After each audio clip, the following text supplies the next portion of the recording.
تقریر کا پہلا جملہ یہ میری پرکار ہے اور اسی پہ میں نے گھومنا ہے. کافر چاہتے تھے کہ علی ہٹے تاکہ محمد پہ حملہ ہو. اللہ تبوک میں چاہتا تھا کہ علی ہٹے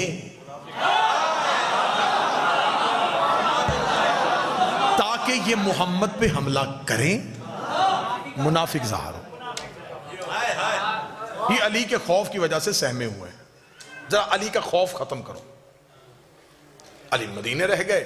یہ جنگ کے لیے جنگ ہونی نہیں تھی اور نہیں ہوئی. جو سامنے لشکر تھا انہوں نے لڑنے سے انکار کر دیا. وہ واپس پلٹ گئے. آدھے رستے سے رسول واپس آ گئے. جب رسول واپس آئے تو اب تسلی ہو گئے بندوں کو کہ اب بچ گئے. اب جب تسلی ہو گئی کہ اب بچ گئے تب انہوں نے کہا کہ اب یہ نہ بچے.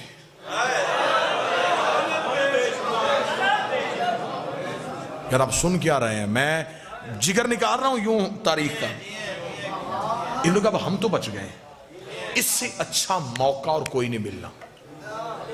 علی ساتھ نہیں. اب جب تبوک سے واپس پلٹے تو ایک پہاڑی ہے جس سے گزرنا تھا. اس پہاڑی کو کہتے عقبہ. عین کاف بے یا عقبہ. اس واقعے کو کتابوں میں واقعہ عقبہ کے نام سے یاد کیا گیا. حوالہ نوٹ کرنا چاہیں تو شواہد النبوت عبد الرحمن جامی کی کتاب ہے. سنی کتابوں کا اگر آپ چاہیں گے تو اس منبر تک تو میں ڈھیر لگا سکتا ہوں. اہل سنت کتابوں کا حوالہ اس واقعہ عقبہ کے بارے میں. جب وہ عقبہ کی پہاڑی تھی تو نوجوان جو بچے تھے, عقبہ اتنی تیز پہاڑی تھی کہ اس کی چڑھائی اور اترائی بڑی مشکل تھی. سیدھی چڑھائی تھی, سیدھی اترائی تھی. جب عقبہ پہاڑی کے قریب پہنچے تو تب تک شام ہو چکی تھی.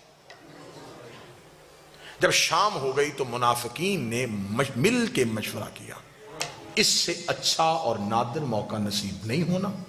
علی نہیں ہے, رسول تنہا ہے.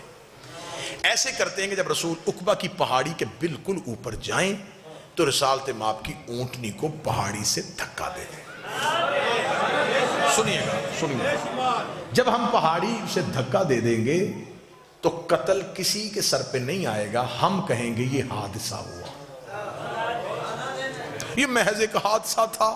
اتنی خطرناک پہاڑی تھی, رسول کی اونٹنی کا پاؤں پھسل گیا. توجہ اب آپ نے پوری میری طرف کرنی ہے. اب کھورے کا ٹائم آیا تو آپ ادھر ادھر دیکھنا شروع ہو گئے.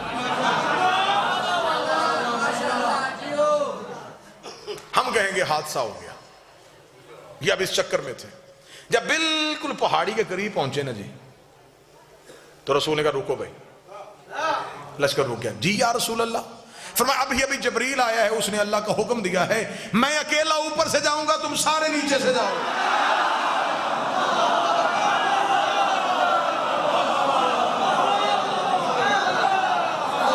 بھائی تدبیریں صرف یہ تو نہیں کر رہے تھے نا,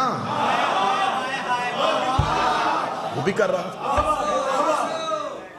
منافقین نے کہا دیکھیں یا رسول اللہ آپ کا حکم ہے, اللہ کا حکم ہے, ماننے کو تیار ہے, رستہ بڑا خطرناک ہے, یہ آپ سے اکیلے کیسے ہوگا؟ فرمایا اللہ نے جنہیں لے کے جانا ہے ان کا نام بھی بتا دیا.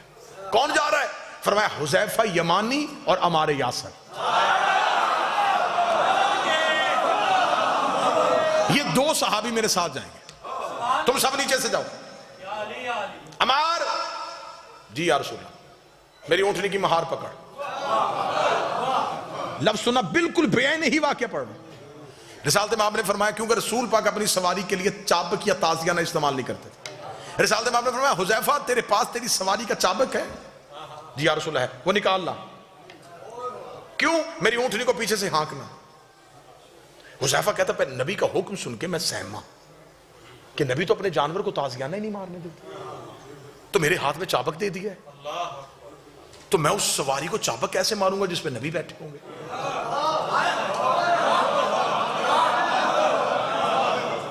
اسے کہتے ہیں صحابیت.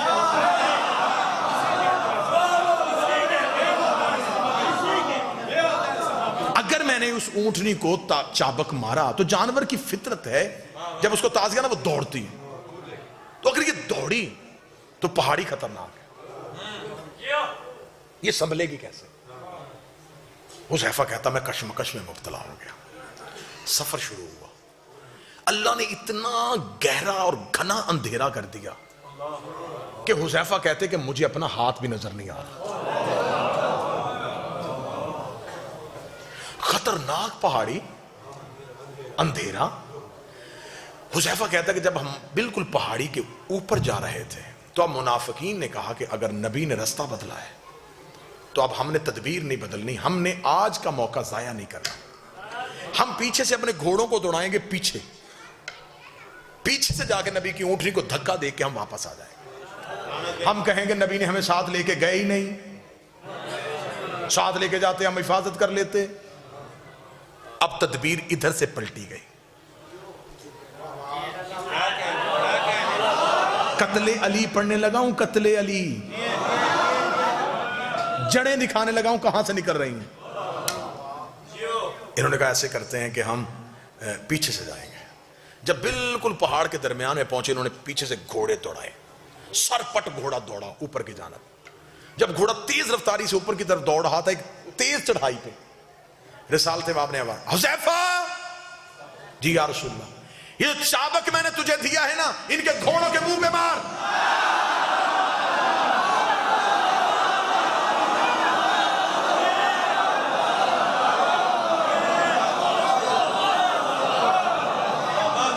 حذیفہ کہتا ہے کہ میرا سانس پھول گیا. حذیفہ کہتے ہیں، حذیفہ اس کی روایت کے وہ کہتے ہیں میں سمجھا کہ کوئی لوٹنے والے پیچھے آ رہے. حذیفہ جلدی سے دوڑے اور حذیفہ نے تیز رفتار آتے ہوئے گھوڑوں کے منہ پہ وہ چابک مارنا شروع کیا. اب بہتر سمجھتے ہیں، بزرگ بہتر اس کی گواہی دیں گے کہ جب گھوڑا تیز اوپر چڑھ رہا، اوپر سے اس کے منہ پہ مارا جائے، اسے ریزسٹ کیا جائے تو وہ اسی تیز رفتاری سے پیچھے کو پلٹ. جب حذیفہ نے ان کے منہ پہ مارنا شروع کیا تو وہ گھوڑے پیچھے کی جانب دوڑے. رسالت امام اترائی جا چکے تھے، ہمارے یاسر رسول کی اونٹنی کو لے کے نیچے پہنچ چکے تھے. پیچھے سے حذیفہ سانس پھولا ہوا، سر سے امامہ اترا ہوا، اٹ پٹ ہوئے رسول کی طرف دوڑے، قدموں میں گرے، یا رسول اللہ یا رسول اللہ یا رسول اللہ. رسول کی آواز آئی، حذیفہ کون تھے؟ حذیفہ دیکھا تھا، یا رسول اللہ اندھیرا پڑا تھا، ان کے چہروں پہ نقاب تھا، ان بندوں کے چہروں پہ نقاب تھا، لیکن یا رسول اللہ بندے نہیں پہچانے، گھوڑے پہچان لیے.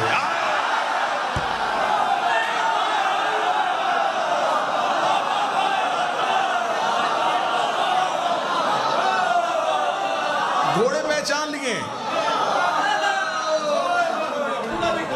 اب حذیفہ کہنے لگے، یا رسول اللہ یہ جو، کیونکہ عربوں میں گھوڑوں کی وجہ سے پہچان بڑی آسانی سے ممکن تھی. عرب تو کیونکہ سواری ان کی گھوڑا تھی، وہ تو گھوڑا بولتا تھا تو آواز پہچان لیتے تھے کس نسل کا ہے. اس کا میں نے بندے نہیں گھوڑے پہچان لیے، یہ فلاں فلاں کی سواری تھی. جب نام لگا رسول نے کہا خاموش. اب حکمت سننا، کھرا بالکل سر پہ پہنچ گیا ہے. اب میں نے یوں یہ رکھنا ہے اور کھرا پکڑا جانا ہے.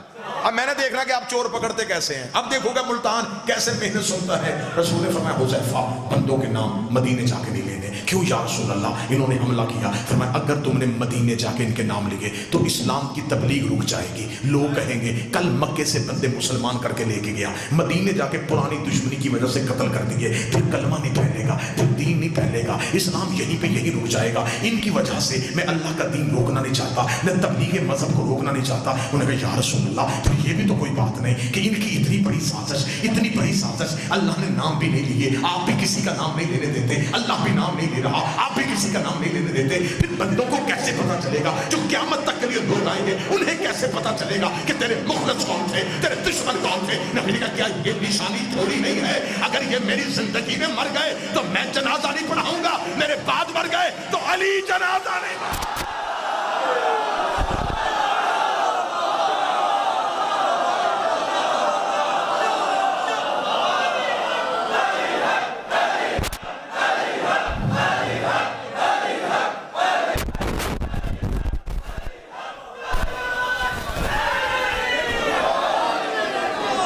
میری زندگی میں مر گئے تو میں نہیں پڑھاؤں گا، میرے بعد مر گئے.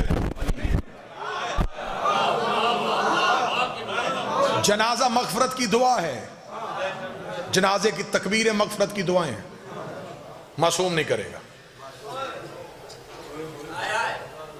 عبد الرحمن جامی نے شواہد النبوت میں اگلی سطر اس واقعہ کو پورا لکھنے کے بعد لکھی ہے. انہوں نے جو ٹائٹل دیا ہے وہ لکھا ہے منافقین عقبہ کی پہاڑی میں.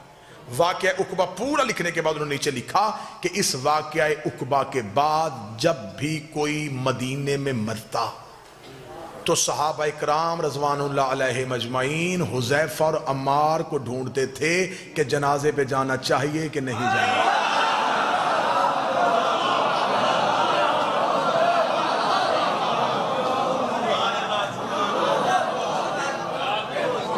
علی کی دشمنی دعوت ذوالعشیرہ کافروں سے شروع ہوئی، مدینے میں منافقوں میں آ گئی.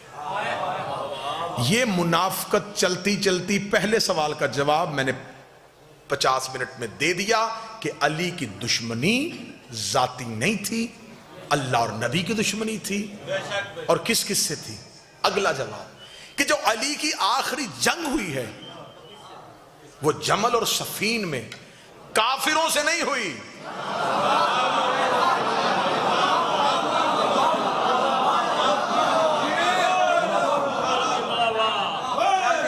ٹھیک ہو گیا. اب اس سے اگلا نتیجہ دوں اور یہیں پہ سلام کروں. اگر بات کو پھیلاؤں گا تو 1 گھنٹہ اور گزر سکتا ہے. اب یہیں پہ نتیجہ دینے لگا، اسی موڑ پہ نتیجہ دینے لگا. 80 جنگوں پہ گئے ہیں میرے امام، کسی جنگ میں علی کے بدن پہ خراش بھی نہیں آئی. ٹھیک ہو گیا. اتنے رن میں اتنی تلواروں اور نیزوں کے درمیان لڑنے والا علی کوفہ میں ایک ضرب سے شہید کیوں؟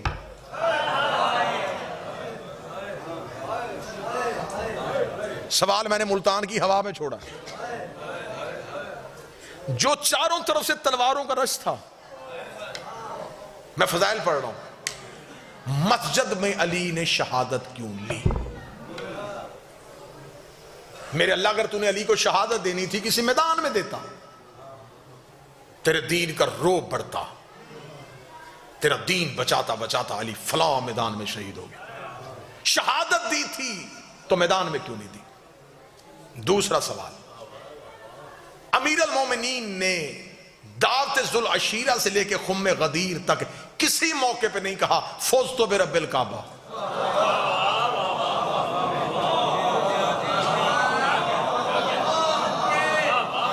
مکہ میں اعلان کیا، نہیں کہا فوزت برب الکعبہ. تبلیغ کی، نہیں کہا فوزت برب الکعبہ. بستر محمد پہ سو کے کہا، نہیں کہا میں کامیاب ہو گیا.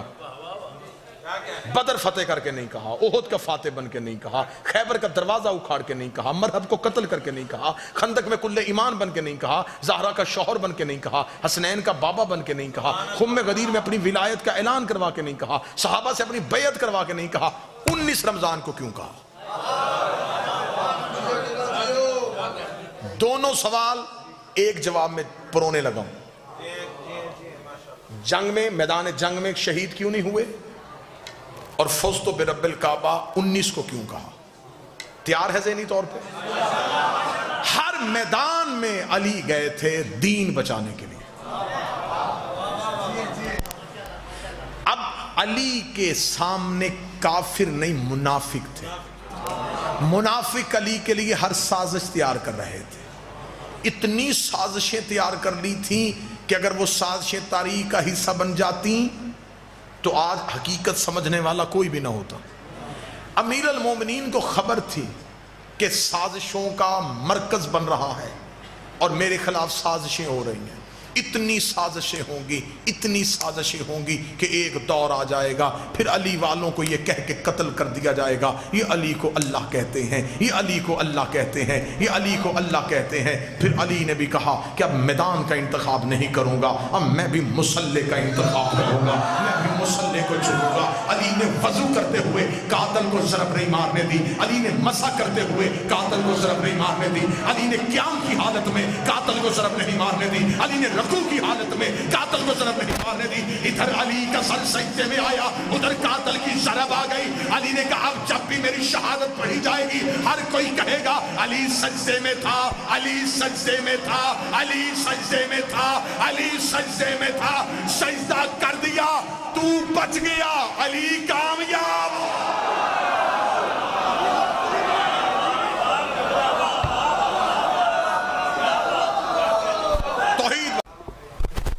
ہمارے جو پہلے مناظرین تھے وہ کیا کرتے تھے؟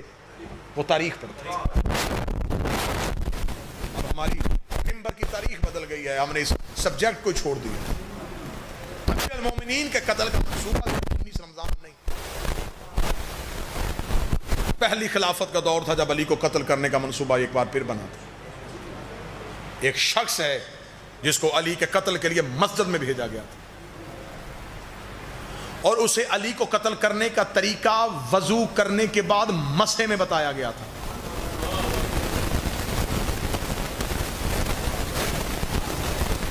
یہ علی کے قتل کا منصوبہ مسجد میں بنا اور مسح کرتے ہوئے اسے بتایا گیا.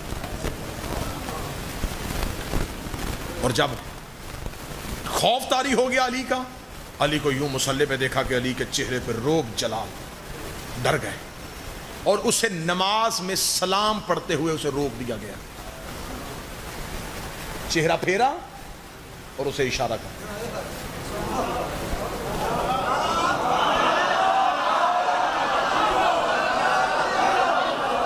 امیر المومنین اپنی نماز تمام کی. ممبر کی عزت کی قسم ہے, علی جس کو قتل کرنے کے لیے بھیجا تھا وہ بڑا سرخیل بنایا تھا اسے, خالد بن ولید کو. علی اس کے پیچھے آئے, علی نے اسے ہنسلی کی ہڈی سے پکڑ کے اتنے زور سے دبایا کہ اس کی چیخ نکلی. یہ کہہ کر انہیں کہا بتا تجھے کس نے بھیجا تھا. اس نے نام لیے. علی گریبان پکڑ کے ان لوگوں کے پاس لے کر گئے. تلوار نکال کے علی نے کہا تم نے اسے میرے قتل کے لیے بھیجا تھا.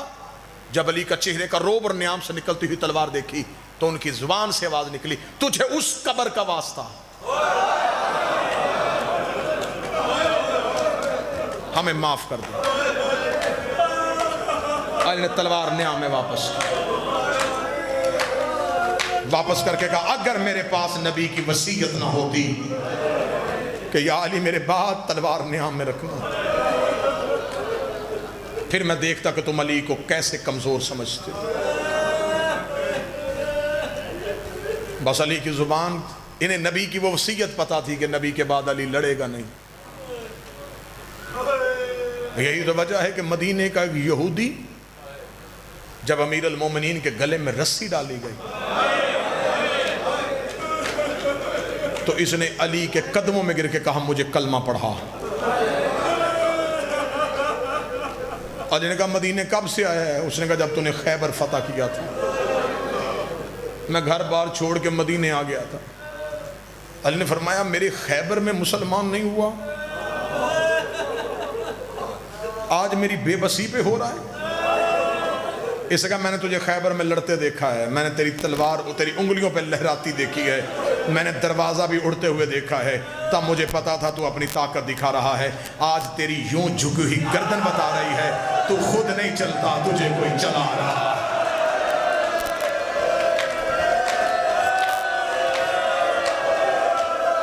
تو خود نہیں چلتا, تجھے کوئی چلا رہا ہے.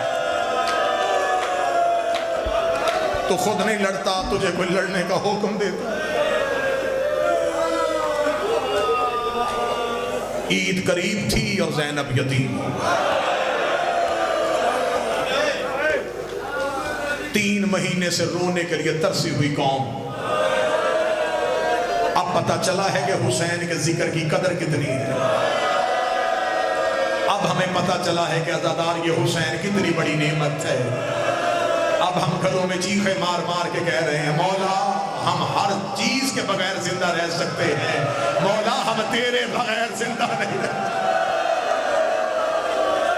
ان روتی ہوئی آوازوں سے دعا کرو میرا مولا ہمیں معاف کر دے, اگر ہم سے کوئی غلطی ہو گئی ہمیں معاف کر دے, ہم سے اپنی عزاداری نہ واپس لینا, ہم سے یہ نعمت عظمیٰ نہ چھینا. ہم ہر چیز کے بغیر رہ لیں گے, ہم تیرے ماتم کے بغیر نہیں رہیں گے. یہ وہ قوم ہے جسے رونے سے سکون ملتا, جسے زخمی ہو کے شفا ملتی. فضائل زیادہ پڑ گیا, مصائب بس سیخیں بلند ہو گئیں, 2 سطریں پڑھ کے تمام کر دو. کسی بیٹی کا عید سے پہلے 90 سال کا باپ مر جائے,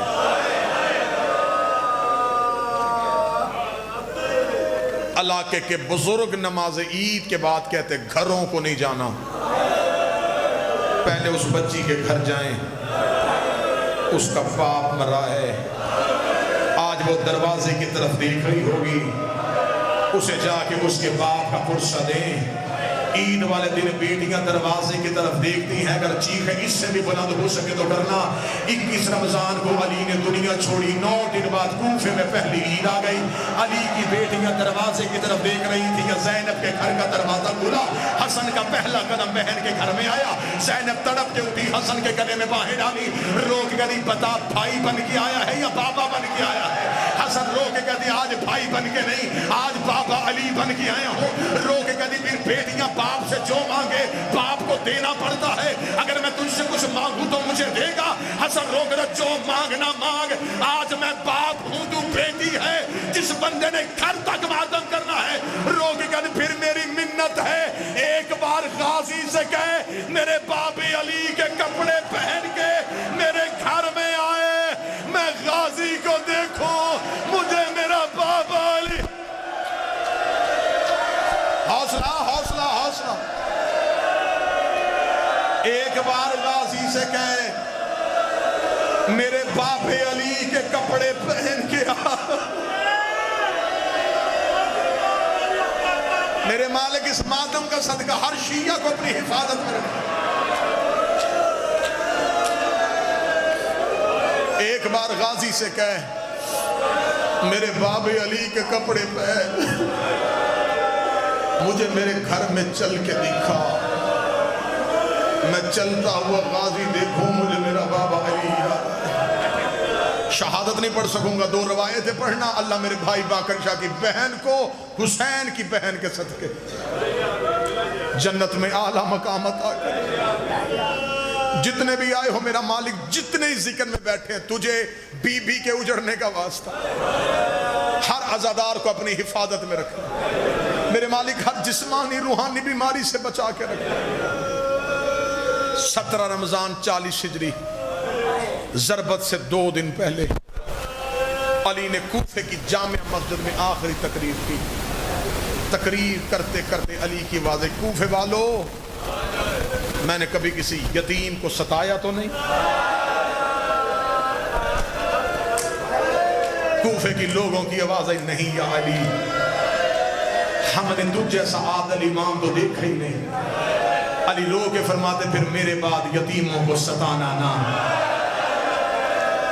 میرے بعد یتیموں سے اچھا سلوک کرنا۔ امیر المومنین نے تقریر ختم کی،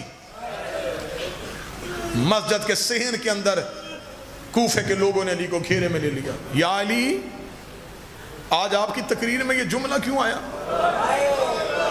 علی رو کے فرماتے اس کی وضاحت میں مسجد میں نہیں کر سکتا، ایسے کرنا شام کو اپنی عورتوں کو میرے گھر بھیجنا۔ کوفے کے لوگوں نے اپنے گھر جا کے اپنی پردہ دار اپنی عورتوں سے کہا آج علی نے تقریر کی ہے۔ آج علی رو رہے تھے، آج علی کے چہرے پہ روب نہیں تھا، آج علی کی سسکیاں نکل رہی تھی۔ اللہ جانے ہمارا مولا رویا کیوں ہے۔ ہم علی نے کہا ہے کہ اپنی عورتوں کو بھیجنا۔ کوفے کی عورتیں سروں پہ چادریں لے کے علی کے گھر کی طرف دوڑی۔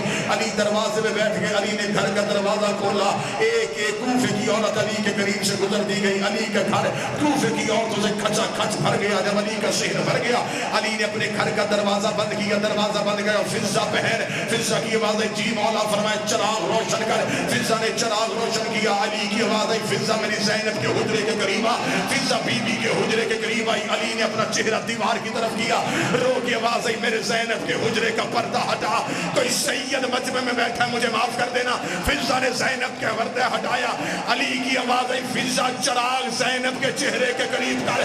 فضہ نے چراغ ہتھیلی پہ رکھا، کانپتے ہوئے ہاتھوں سے چراغ زینب کے چہرے کے قریب کیا۔